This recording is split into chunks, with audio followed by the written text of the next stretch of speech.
And I'm going to stop recording and you can start. Yes, I'm recording now. So Okay. let's begin. آقای ملک بفرمایید سوالو. ببخشید برای رکورد من باید ازشون آره بپرس که ببین الان یه مفهوم مهم توی نظریه ایشون خب relational being خب وجود رابطه‌ای خب و social construction ساخت اجتماعی خب بپرس که چرا این دوتا برای شما مهم شدن تو بین موضوعات متعدد روانشناسی اجتماعی. Yes. There are two concepts that have been very prominent in your work, in your theory, relational beings and social construct. Why did they become so important to you and your work? Social construction was the first of these ideas to emerge for me. Relational being is some years later. Social construction for me emerged 30, 40 years ago now, primarily as a reaction to the dominance of, you might say, positivism in psychology, and the dominance of science as the only voice that counted within the culture. In psychology, this meant a very narrow way of looking at human beings, a narrow methodology, and an elimination of so many possibilities, all in the name of a particular way of looking at the world, which was we call realist, so that when we understand the world in terms of the fixed realities that we count and measure, and that the mental process was one of those realities, and therefore we should measure and control mental life. Well, that was the dominant paradigm. It's philosophically based. It has philosophic foundations in logical positivism. Now, I'm not alone in this movement toward social construction, but that move, which is taking place now in sociology and history of science, and partly in philosophy of science, is a move from a philosophic foundation to a social.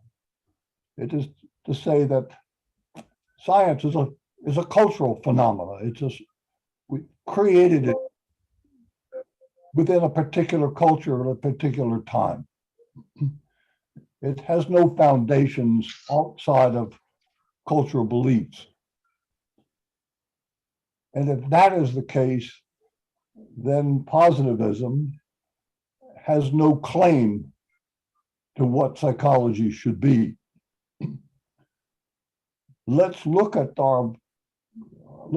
psychology and the science of psychology as a cultural construction. So that, for example, the Western conception of mind is not the same as the conception of mental process in the rest of the world. Or as my Indian friends would say, when you import Western concepts into India, you destroy cultural beliefs for us. So let's look at psychology then as a cultural issue and not ask what is true, what is fundamentally true. Let's ask what's useful. Let's change the search for truth into a search for what is truthful, what is useful. And asking about what is useful is also asking about the value, which means let us ask about who it's valuable for, who is included, who is excluded? What is the future if we accept this set of ideas? Ask then about the practicality or pragmatics, and ask about the value of what we're doing in our research. So that's basically the constructionist move for me. And that's, I am just summarizing now about 30 years of development.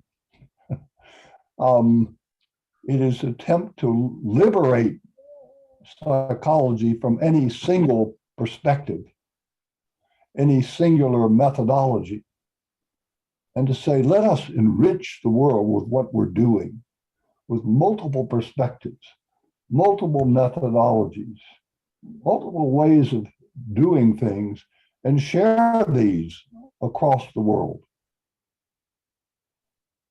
Let it not be a domination of a Western idea of what is truth.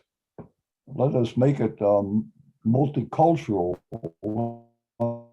Let us share as opposed to what we do. Let me say a little bit more about what this has meant for me, just in psychology. I think the primary shift for me, in many respects, has been to open the door of methods. Rather than looking at the dominant method as experimentation and measurement, let us open the door to multiple ways of thinking about practices of research. This, for many people, is a shift from quantitative to qualitative, but that's a misleading shift.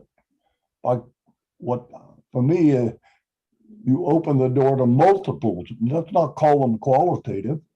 For example, action research is not typically qualitative, but I think it is enormously important as a research tool, participatory action research. And that's now used throughout the social sciences as a way of, as a research tool everybody can use in schools and communities, even in social work, nursing, and hospitals, and so on. Action research can be done.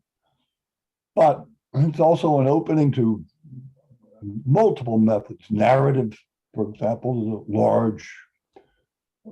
largely embraced methodology in the West.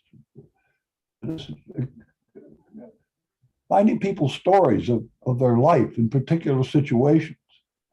What is it like to lose your father? How is that for me to lose my wife? What is it like to be an immigrant when no one pays attention to you? To get those stories into the world, to help each other with those stories. These are only some examples, but I've worked for 10 years in American psychology to have qualitative research accepted as legitimate. And we finally succeeded after 10 years. Now there is, in the American psychology, there's a journal on qualitative research. And there is now international connections with qualitative, because you don't have to be in psychology. You can, this now becomes something that can come out of any social tradition. There's a bold invitation to join with those people who do, for example, indigenous research, that is non-Western forms of inquiry, to bring those into the picture. So again, it becomes a sharing, a community of the whole, attempting to move the world in ways that are viable and we hope beneficial. So that's a little bit on social construction. It is to say that we together create the words and the assumptions that we live by. And different assumptions in different parts of the world and the continuous co-creation of the way we understand reality, rationality, values, politics, the way we understand international relations are all co-created.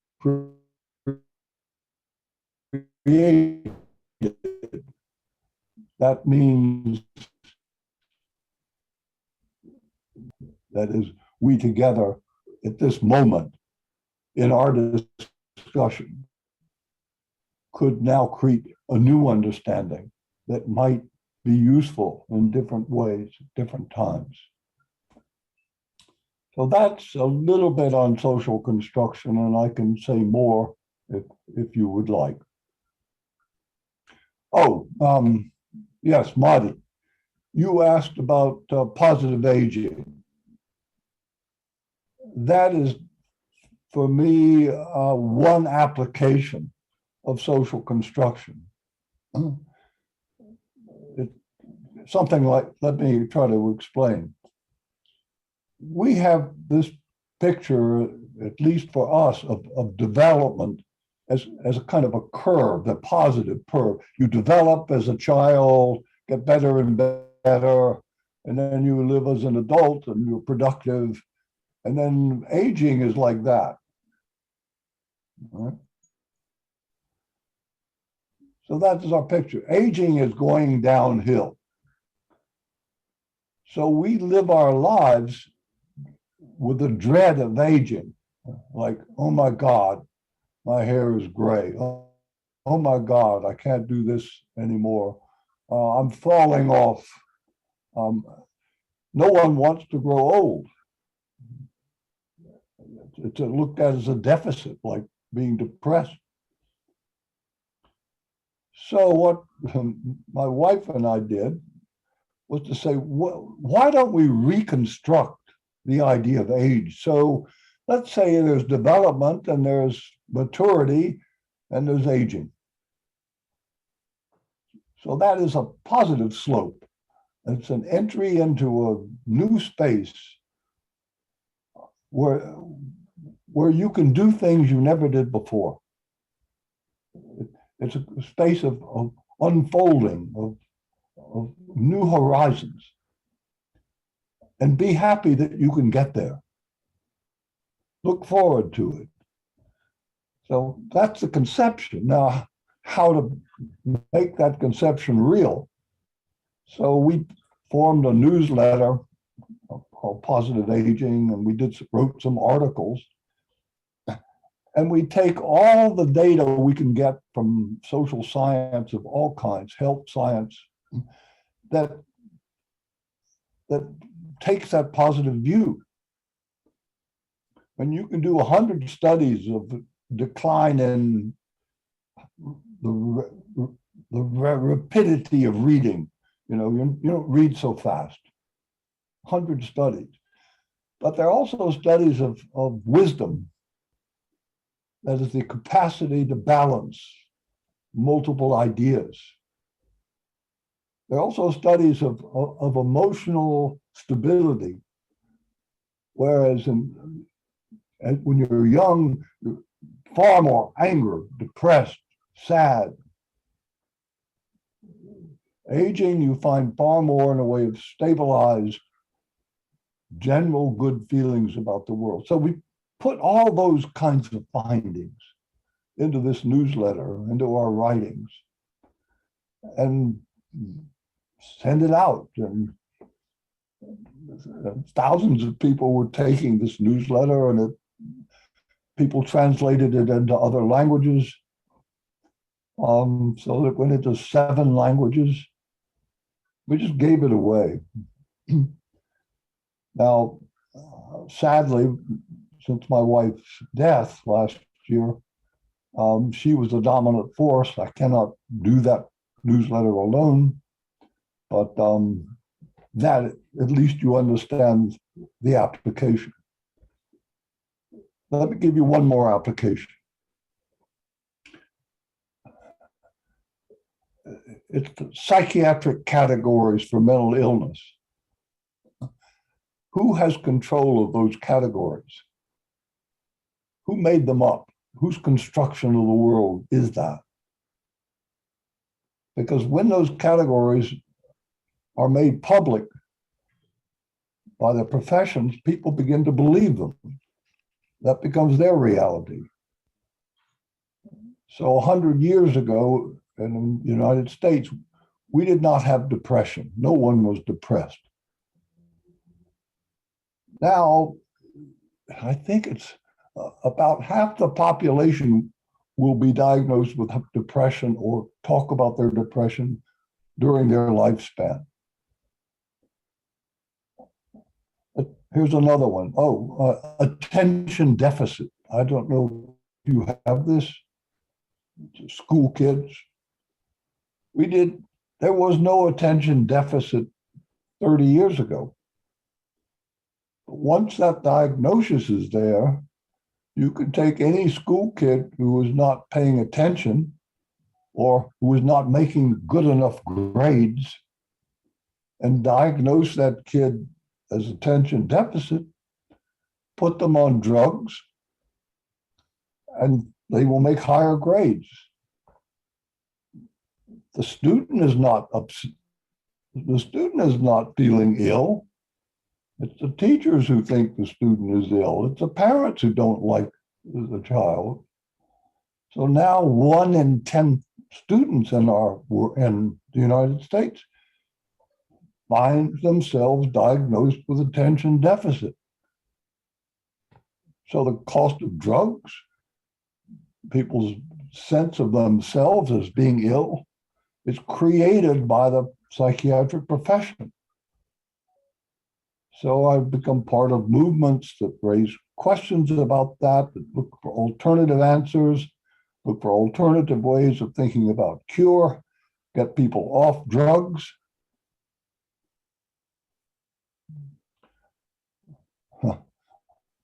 Take depression. Causes of depression, usually that you say, are helplessness or loss. Why? Why, if I lose something, must I be depressed?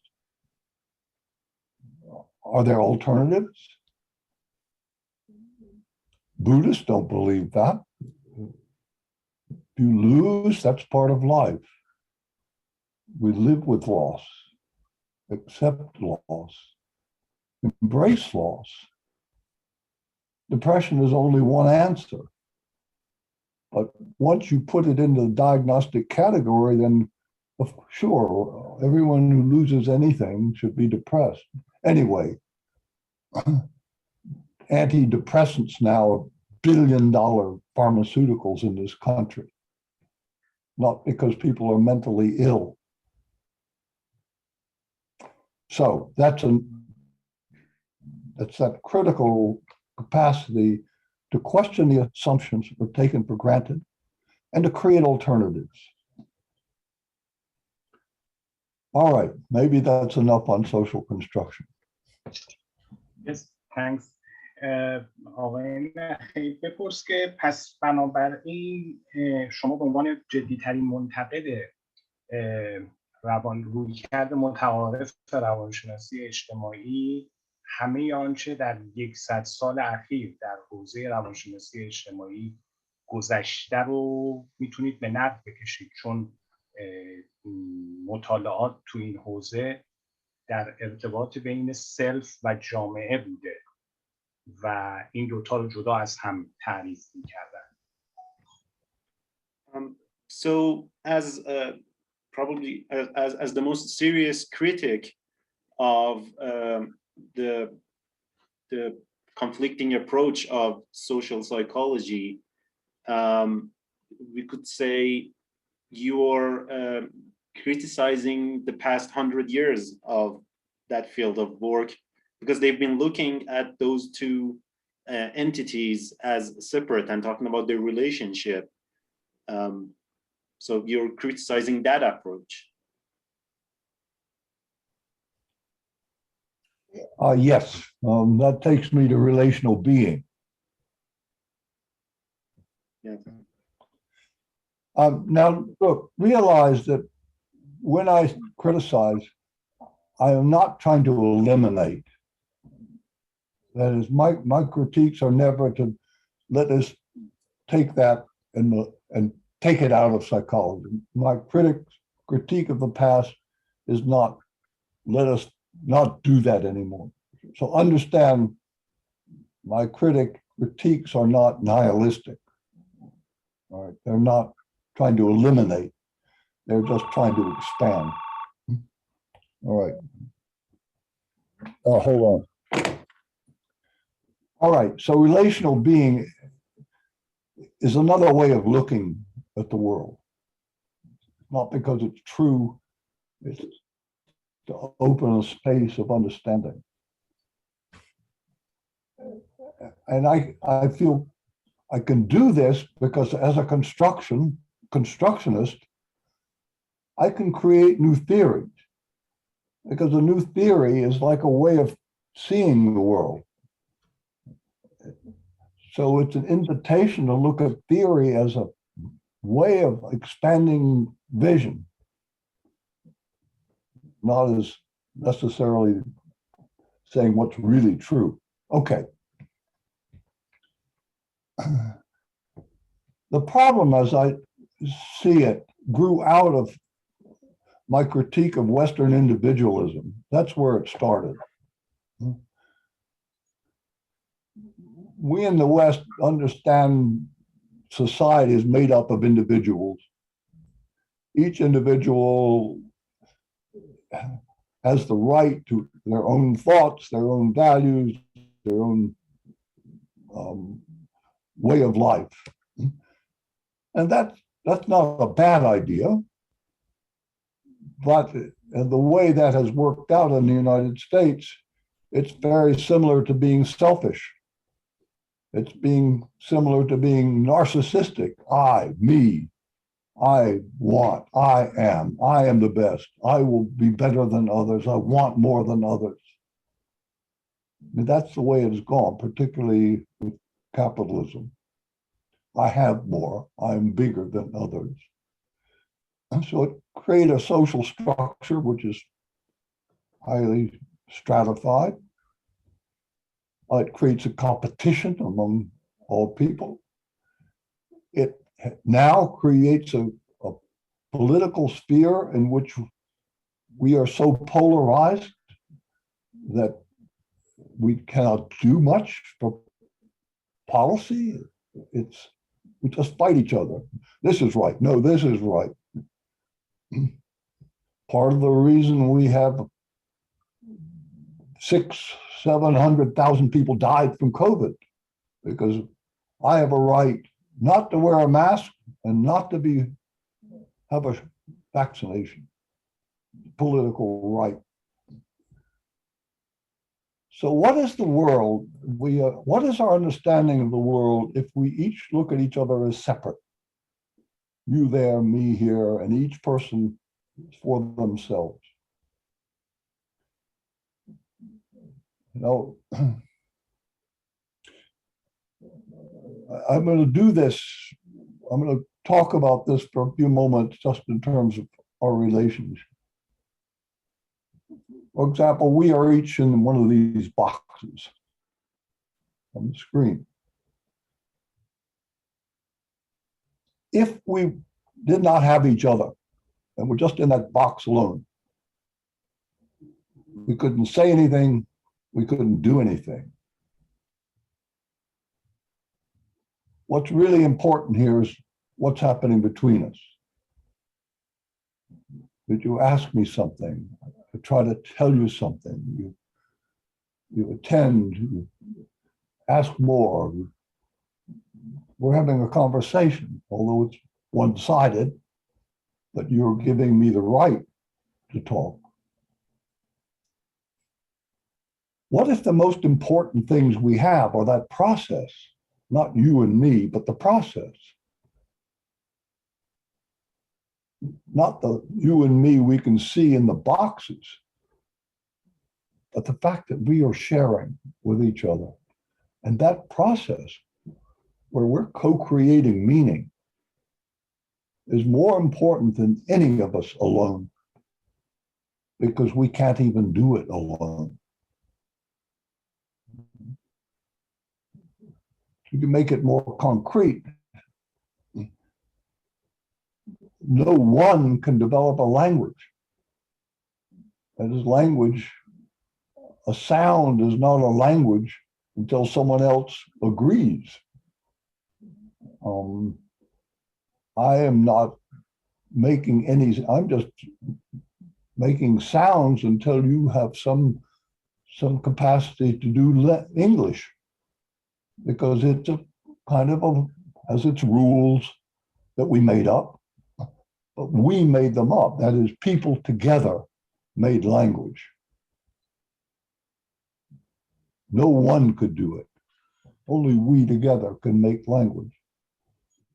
And I would say we together can make up ideas about what government is and what's valuable in the world and what's right to do. So the process of we together is more important, more significant than any single person. So now the whole sense of what research and what practice should be in social psychology, and I would say other places too, is to attend or pay attention to the process, not what's in the head of individuals, but the process by which we come to believe what we do. If you put us into a process of debate, right, and that's the process, we're having a debate, we will each find each other filled with fault. You're wrong, that's ridiculous, that's not logical, where are your data? We have all the tools of defeating each other. Take us out to have a coffee where we're chatting about our life, right? My dog, the sports team. And we're having a really good time with a lot of understanding. So the process of debate will create us as enemies. The process of having coffee together will create us possibly as friends. So look at the process rather than the individuals. To make this more concrete, one of the things that I've been very involved with is education. And the last book that I wrote, this is last year. It's called Beyond the, I can send you these things. It's on the tyranny of testing. The idea of using tests in schools. National tests or tests for individuals. So that education becomes creating people who can pass tests. And the mark of being a good knowing is passing the test on a high level. That means people go to school and suddenly they find themselves being evaluated in some kind of linear way. The good people, the medium or average people, and stupid. And year after year, they compete with each other to be in the top rim, and most of them are not there. They come out feeling, I'm sort of average, or I'm stupid, I'm dumb, I shouldn't be in school, I'm no good. So school becomes a a way of changing the culture, stratifying the culture in ways that are not healthy for society. It creates a class system in a sense. And there's more. My own feeling about where we're going sort of in globally is we're entering a new period where rapid movement, unpredictability, possibly fatal events taking place, earthquakes, tornadoes, famine, drought.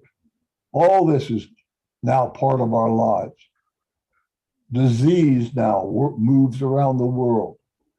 Economies that now expand or contract with the development of any new technology. Suddenly there's a collapse or another billionaire. So then the question is, what do we need for the future? It's not people who come out of schools where there is standardization and testing. You need to have multiple potentials, people who can do many, many, many things. Not a standard curriculum, but an open curriculum in which people can create, where it's practice-based, where they work in groups to create. You come out not with just a standard group where some people excel. You come out with multiple possibilities for excellence. Right? If you move out of testing and don't make that the criterion, then you open up the possibilities again for generating people who can work together, that they know how to participate in collaboration, and they can move in many different directions. And to me, the future really depends on those two factors. Can we relate as we are here with some understanding, attempting to understand each other? And can we create together? And that's where education somehow should be going. So that to me would be like an application of a relational perspective. Yes, thanks. آقای نخعی بپرس که پس با این نگاه عملا جایگاهی برای سلف باقی نمیمونه و ما اصلا مفهومی به نام سلف دیگه نمیتونیم داشته باشیم و آدر، یعنی سلف و آدر دیگه معنای متعارف خودشون رو از دست میدن و اتفاقا منتقدان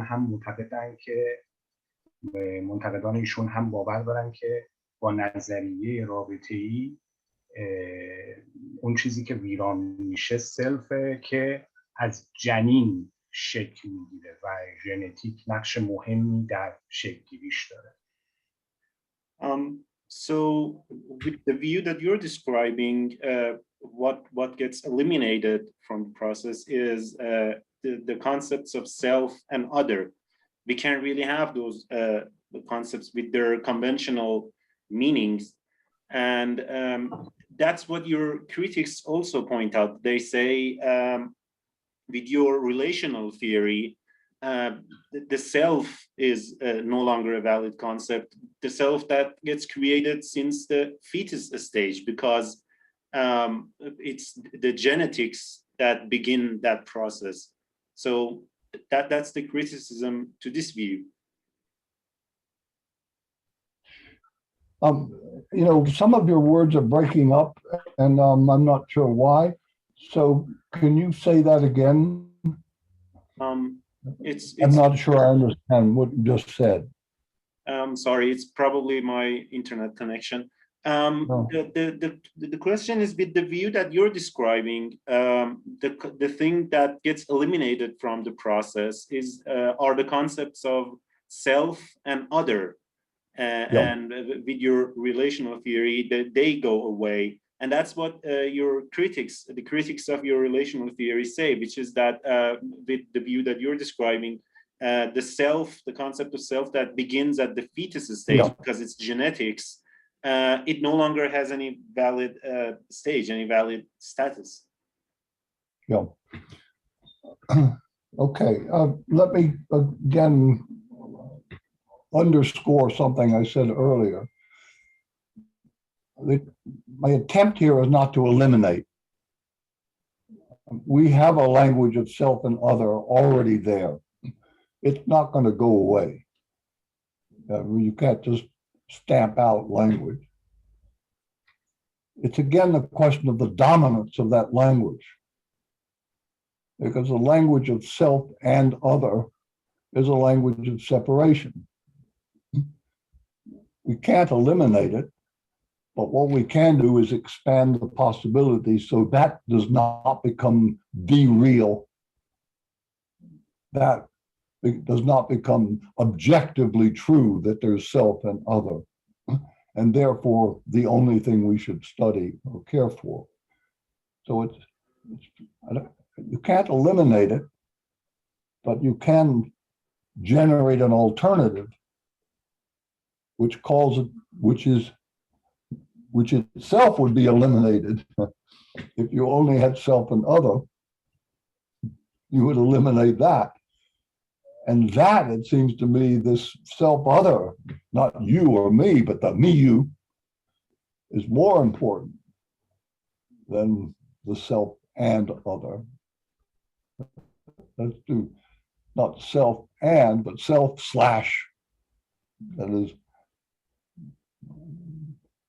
I don't mean anything unless you let me mean anything.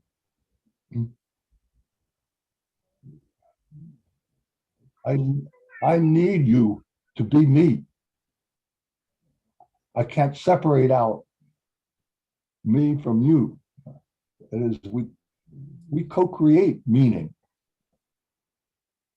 So it's opening that door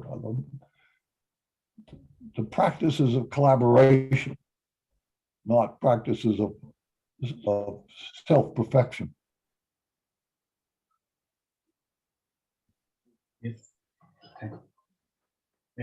آقای نخی بگو که پس Can I give you an example? Because so you can see Sure. in therapy, because all right, therapy generally, traditionally is about individuals and usually an expert and usually one person helping that person into health. I don't know if there's a development in Finland, and maybe you know it, called open dialogue. Marty, you know this open dialogue? It's an orientation of therapy where you have the person who was classified as ill, but you bring in family, friends, important people, and also a psychiatrist or a social worker, and there's a dialogue about, well, it could be this and it could be that, and maybe this would be a good idea. And you, through that sharing, you develop together a way of moving forward. So it's not necessarily illness, it's not necessarily drugs, it's not necessarily hospitalization. It could be a lot of different things. Now that to me is a move in a relational direction. That is to say, let us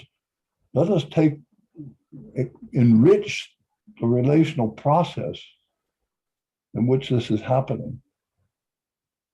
Move it away from a single individual into the relational process. That would be a sort of a direction I would sort of endorse. That for me would be a move in a relational direction. The same with classes, rather than you are responsible for all of your learning, make classes dialogic. So we learn together. We collaborate in the learning. That would be a move in a relational direction. But more and more different tests.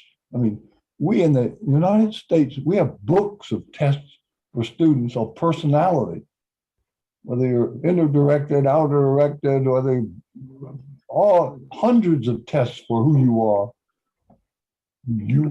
So the move is to, let's not pin it down. Let's not put it in a box, put it in a category. Let's put it in a process of dialogue.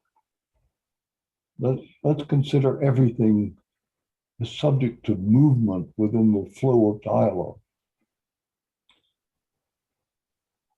Yes. Thanks.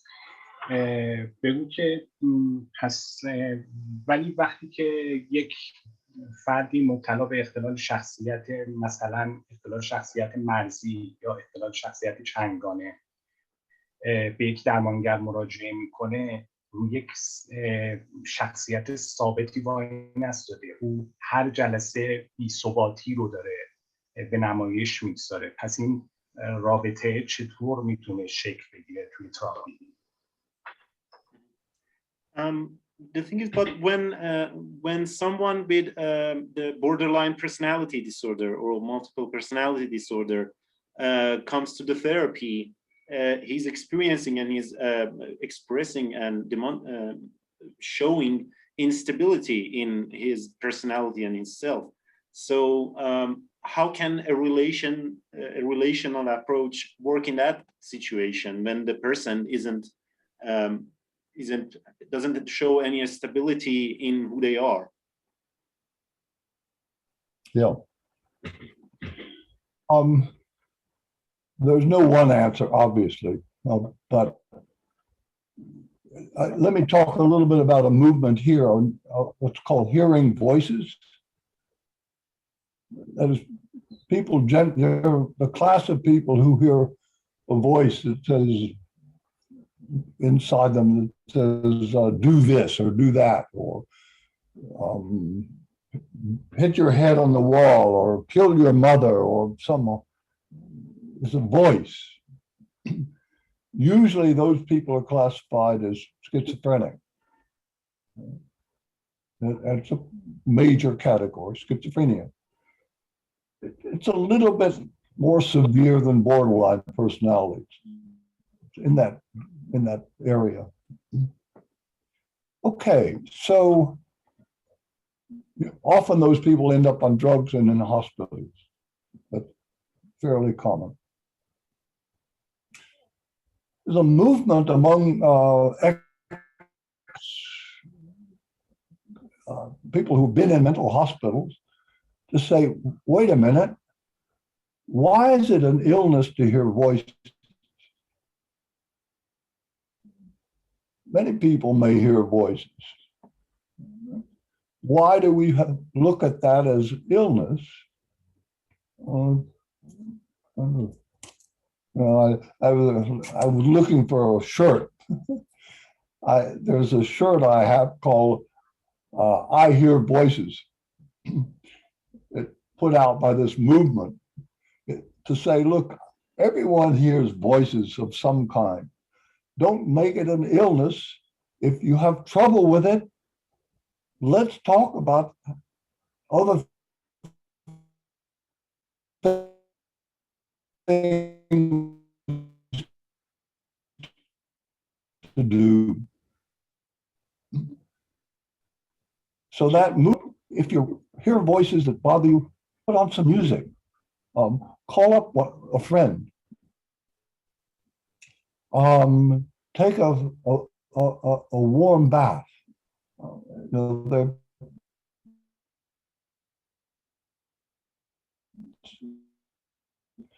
Just calm yourself down. And that's one of the variations of what people do. Some people are very energetic, some are not. Some hear voices all the time, some don't. But the variations do not mean illness. They're just variations. Now, to go back to a part of that, Marty, some of the problem of hearing voices or being borderline is created because it is called illness. That is, if you have something that you're worried about, and I say you are mentally ill, now you have two worries. One, the thing you were worried about, and now being mentally ill. So now you carry a double problem, worry and anxiety about the worry. So people who get classified as borderline or schizophrenic now have to think, oh my God, I am now possibly going to be put in a hospital or carried away. So it's the search for alternatives that are not within the psychiatric profession. And in this case, people who've been classified trying to help each other and other people who might feel they hear voices. It doesn't make it the only way, but it makes it an alternative way as opposed to simply making everyone increasingly subject to psychiatric diagnostics. Thank you. بپرس که پس به نظر میرسه که اون چیزی که توی این 2 سال اخیر به واسطه همه‌گیری اتفاق افتاده از منظر رویکرد شما آسیب بسیار جدی به ماهیت انسان بوده چون به دلیل قرنطینه و فاصله اجتماعی. So it seems that what has happened in the past 2 years with the pandemic, from your approach, it's been a serious damage to the essence of humanity because of the social distancing aspect of it and the quarantine aspect of it, this distance created between people that has damaged the concept of humanity from your approach.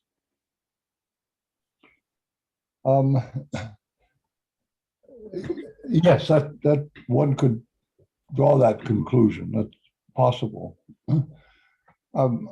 I've tried to look at it a slightly different way because for me, there are many people who are now talking about the phrase, we are all in this together. And they mean globally. So for me, from my relational perspective, I want to draw that voice out, make that voice dominant. The realization that this division among countries, that's not the future. We cannot keep those sorts of divisions. We've got to have much more in a way of we are each other. Your disease is my disease. And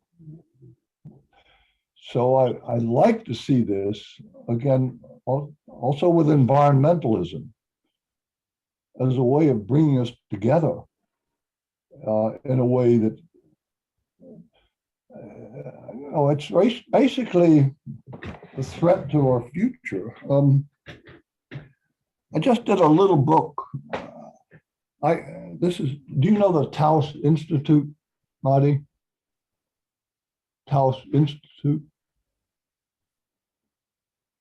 آیا مدک میپرسن که شما مؤسسه تاونس رو میشناسین؟ نه no. You look that up on the web. I will send you an address because it's a social constructionist global group. Well, I just published a little book for that group. It's called Relational Imperative. I'll send you online. just give it to you. But the argument is if we don't move in this relational direction, the future of humanity really is in question.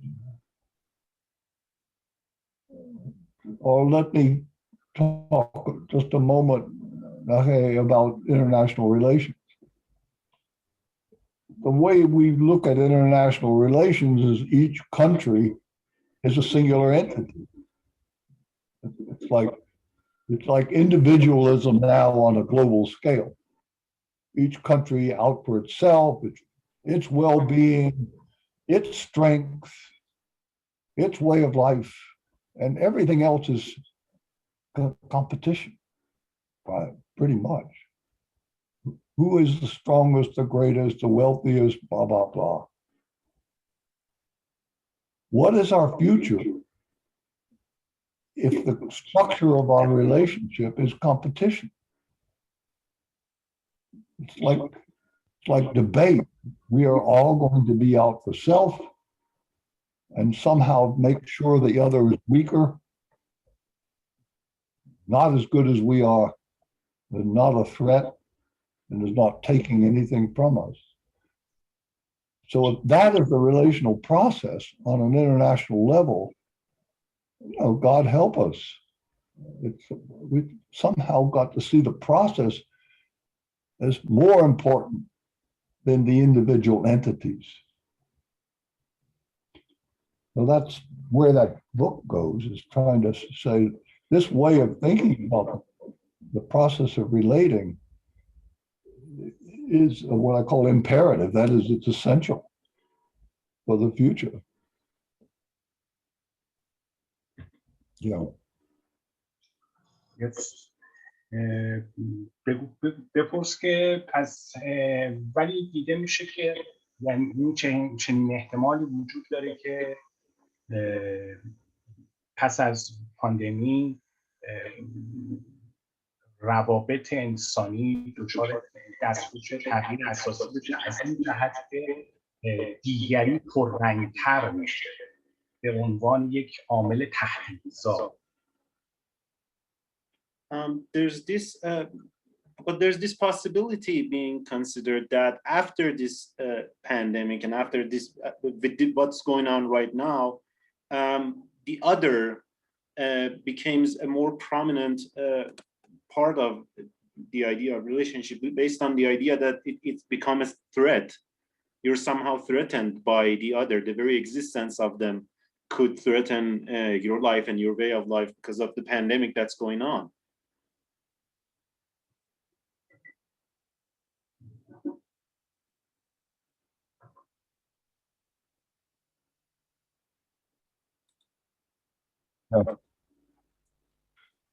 How do we move in another direction? How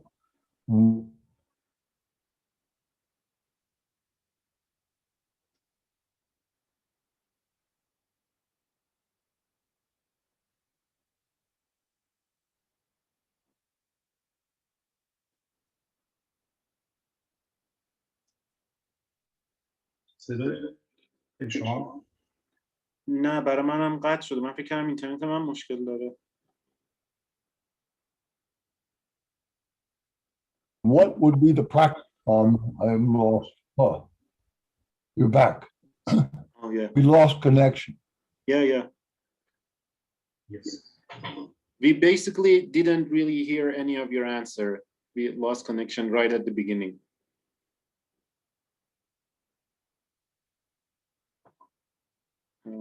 I think it's gone again.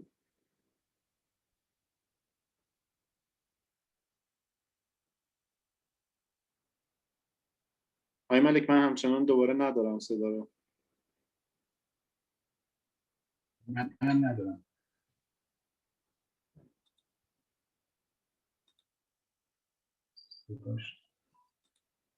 تصویرم متوقف شده. آره. وایسیم تا برگرده. دقت شد کنه. آره. خب خوبه که من هست شدم، چون الان اگه ایشون هنوز هست بود کلا میرفتم. دارم برمیگردم. بگو از اول جواب رو بده. آره اگه وصل شد.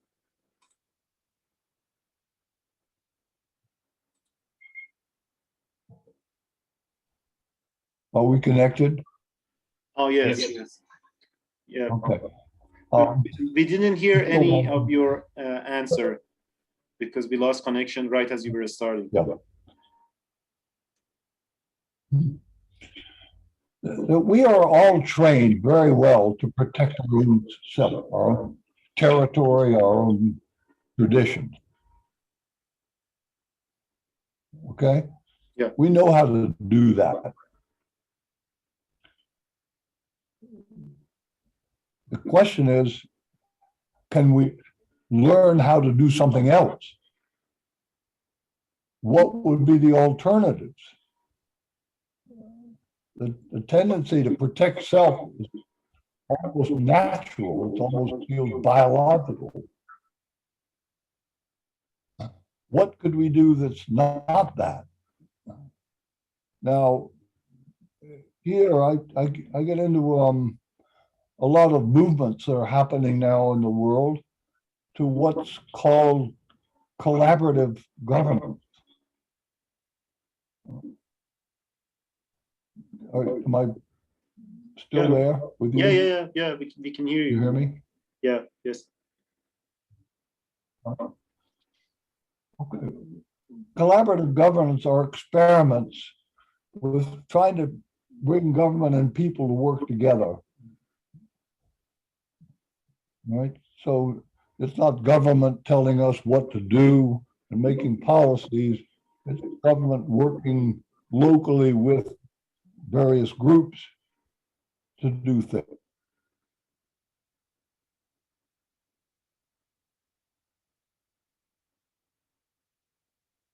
فریز شده. There's a little bit of it in this book, and I will send that. But these are alternatives, the practices that are trying to build something else. So it's hard to fight history and of me first, of my protection. But the invitation is to build those practices which get us beyond that. Collaborative governance is one of those movements.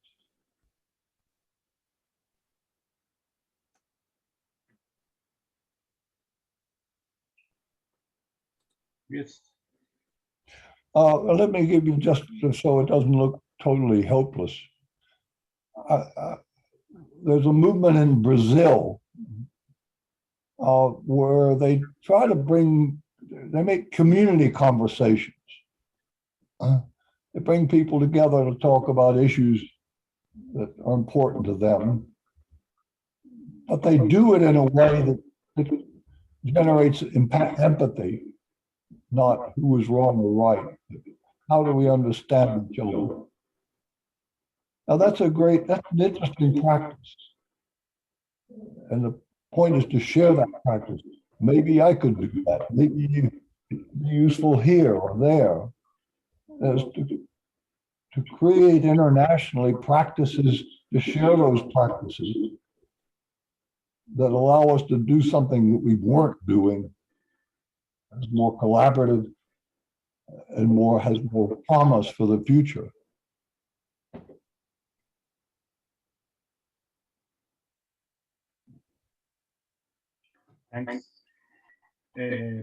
بگو که جایی نوشتید تمام تجربیات ما از دست در با سنت‌های رابطه‌ای که در اون مشارکت می‌کنیم رنگ میشه. ببخشید یه لحظه قطع و وصل شد. یه بار دیگه سوالو میگی؟ سوال یه بار دیگه میگی؟ تمام تجربیات ما از دست و در با سنت‌های رابطه‌ای که در آن مشارکت می‌کنیم رنگ میشه. از چی؟ تجربه های ما از چی؟ لذت و درد. لذت و درد.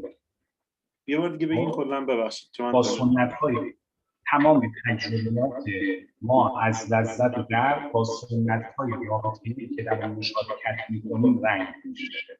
خب الان در جامعه جهانی امروز ما جوامع ثروتمندی رو داریم که با وجود که از طریق رسانه‌ها از لذت و درد مردم جوامع فقیر آگاه میشن، هیچ تغییری در رفتارهاشون ایجاد نمیشه و روز به روز خودمحورتر و بیشتر به فکر خودشون هستن. یکی از موارد جدیدش اصرار بر تزریق واکسن به خود در حالیه که کشورهایی هستن که حتی یک دوز هم واکسن نزدن. All of our experiences of pain and pleasure has been colored by our shared relational experiences that we've had. But today we see that in many wealthy countries and communities, even though people are aware of the situation going on other places around the world, it doesn't have any effect on their behavior and on their actions and opinions on what's going on. The most recent example of this is with vaccination, how there's this insistence that countries are very trying very hard to vaccinate their own people and very insisting on that, while at the same time there are countries that haven't even received one dose of vaccination. And even though people know that, it doesn't affect their decision and their action on that.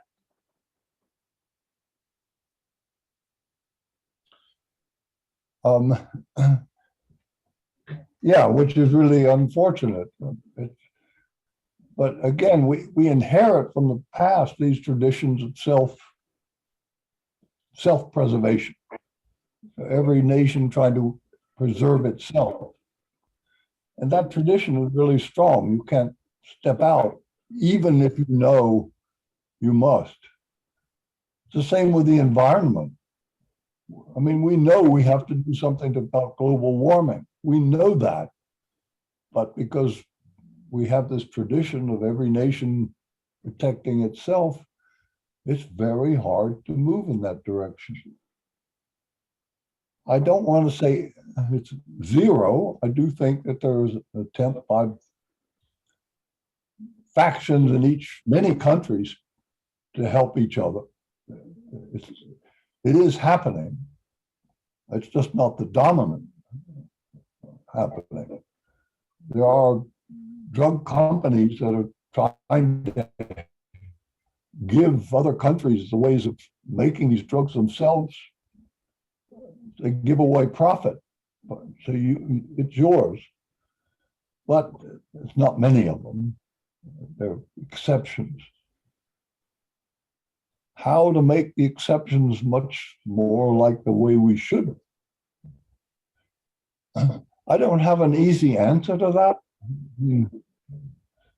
How do we take thousands of years of self-protection? But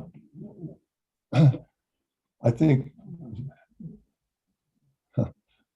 in some ways that we must move that direction in terms of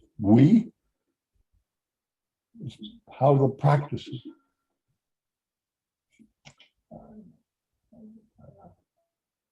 I don't want to.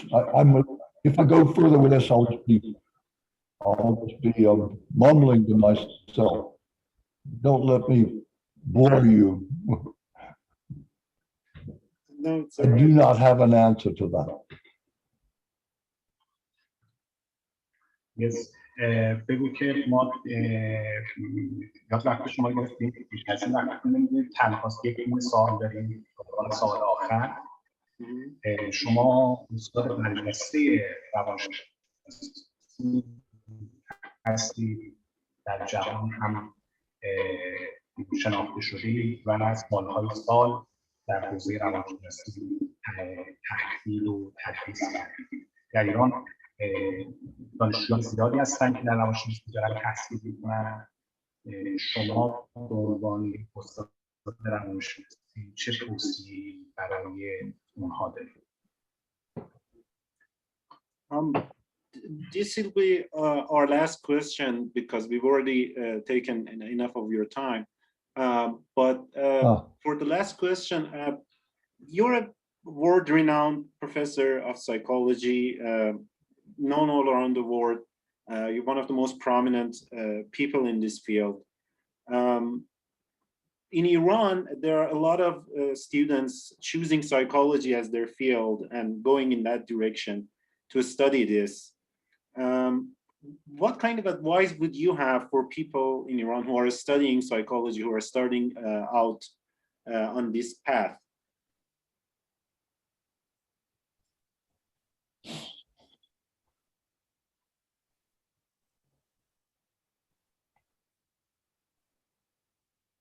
Yeah, that's a good question because it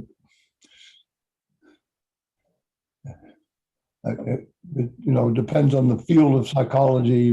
It would be different if it was like neuro as opposed to clinical. It would be a kind of different kind of advice. So it's difficult to have. I think the maybe it would be to say, do not get lost in the micro world that's created by the focus in psychology. As the neuro world, for example, is very small, so is experimental social psychology. So is clinical diagnosis. They're very small worlds. And inside, they seem very real. And like, that is right. Not to get lost in the small worlds. Look broader, more broadly. Where does this fit? Who is it for? Why is this useful? What does it contribute to the world? Keep the big picture in mind, in focus. That would be, I guess, Thank you. Thank you. Thank you very much. Thank you, Professor Gergen. Thank you for listening, letting me talk.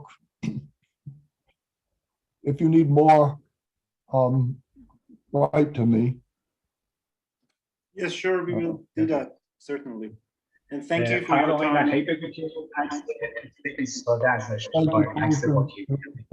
For the translations. You're welcome. It was my pleasure to be part of this conversation. One thing that we would need, if you could help us with, is a picture of yourself, a full picture, like a full body picture for the cover of the magazine. If you could send that to us, we would be grateful. Okay, sure. I'm glad to do that. Thank you very much. Thank you so much. Okay. Goodbye. Bye now.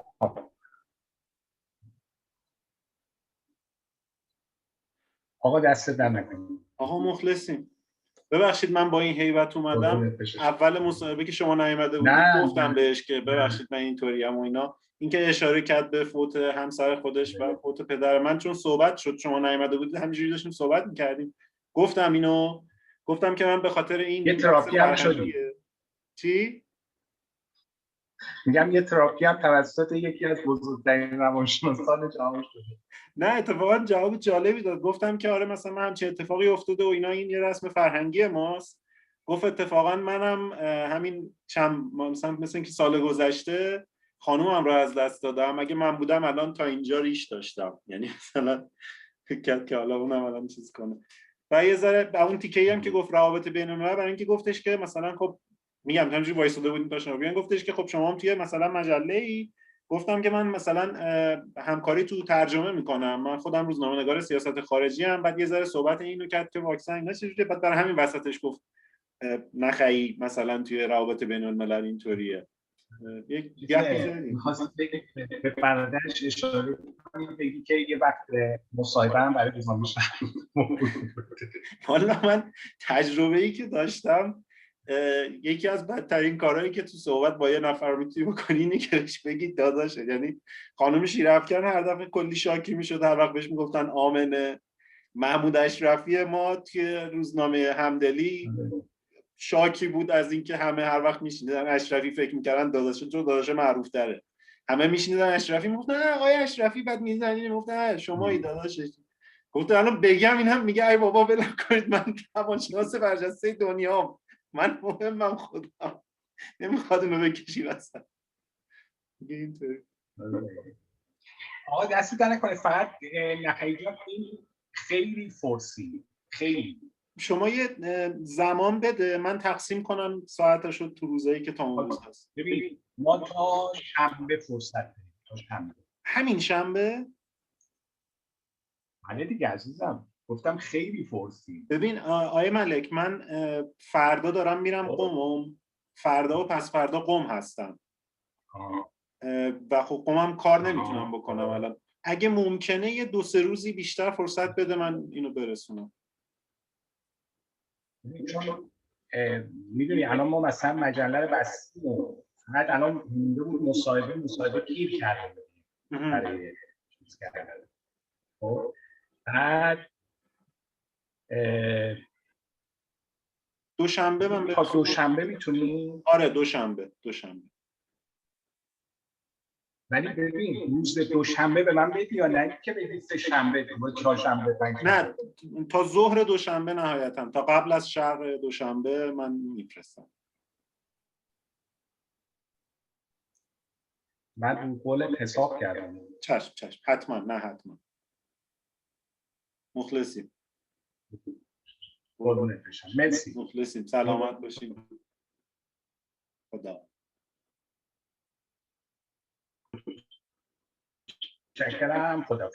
مخلص.